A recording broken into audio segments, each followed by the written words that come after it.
देखिए, कल JPC member आ रहे हैं और वो एक इनवाइट ओनली शायद मीटिंग है।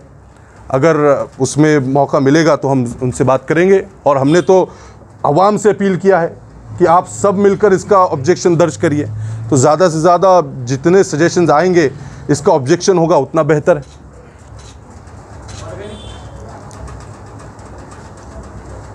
2 साल से अदालत में औरंगाबाद नामांतर का मामला चला जी। अभी तक के आपकी जो भूमिका है वो अभी तक सामने नहीं आई है। जी देशमुख साहब, आप अगर याद करेंगे, आप भी आए थे हमारे पास लास्ट टाइम। हमने सुप्रीम कोर्ट को इसके ताल्लुक से सू मोटो कॉग्निजेंस की हमने बात की थी। हमें यह मालूम था कि सुप्रीम कोर्ट की भूमिका और अदलिया की भूमिका, जब एक मैटर गया था तो सुप्रीम कोर्ट ने कहा था कि इलेक्टेड गवर्नमेंट ने अगर कोई डिसीजन लिया है तो हम उसमें मदाखलत नहीं करेंगे।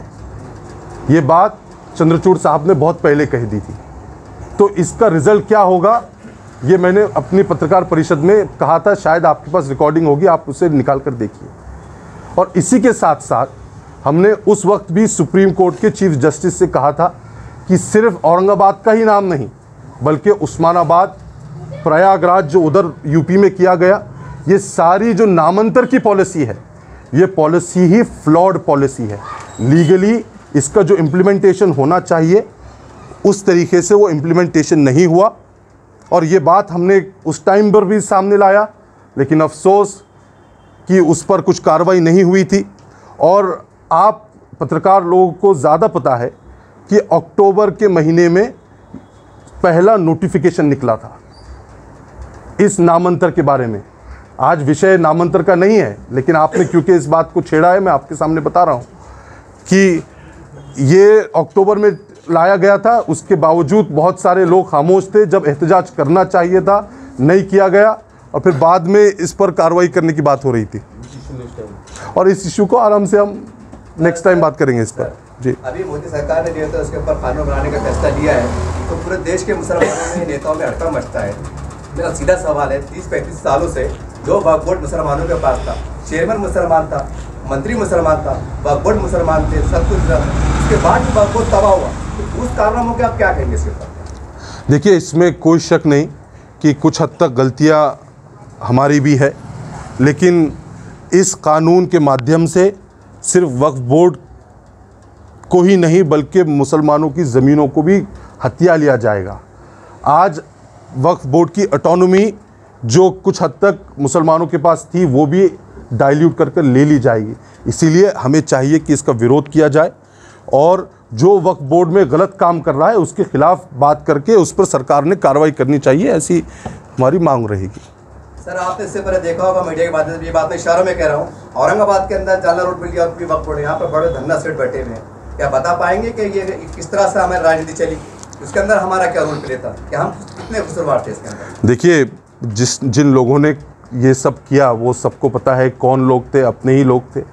कुछ लोगों ने इसमें आवाज़ उठाई कुछ देर के लिए और फिर खामोश हो गए। वो क्यों खामोश हुए वो ही जानते हैं। तो देखिए, अब आज वो मौका नहीं है, लेकिन मैं आप लोगों के दरमियान वक्फ अमेंडमेंट बिल के ख़िलाफ़ बात करने के लिए आया हूँ।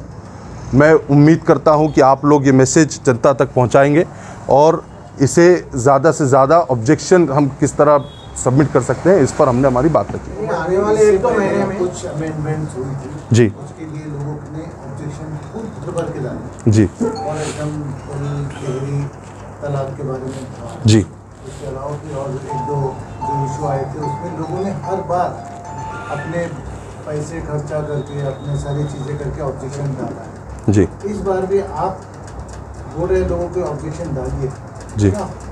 सरकार टर्न होगी या फिर इसको वक्फ बोर्ड को भी जिस तरह पहले बिल मंजूर कर लिए गए जबरदस्ती या जोर जबरदस्ती के इसके ऊपर वैसे मंजूर कर लिए गए। देखिए, 2014 से 2024 की जो सरकार थी, आप जानते हैं कि ये एक तरफा इन्होंने सारे निर्णय लिए, लेकिन 4 जून 2024 के बाद से हालात बदले हुए हैं।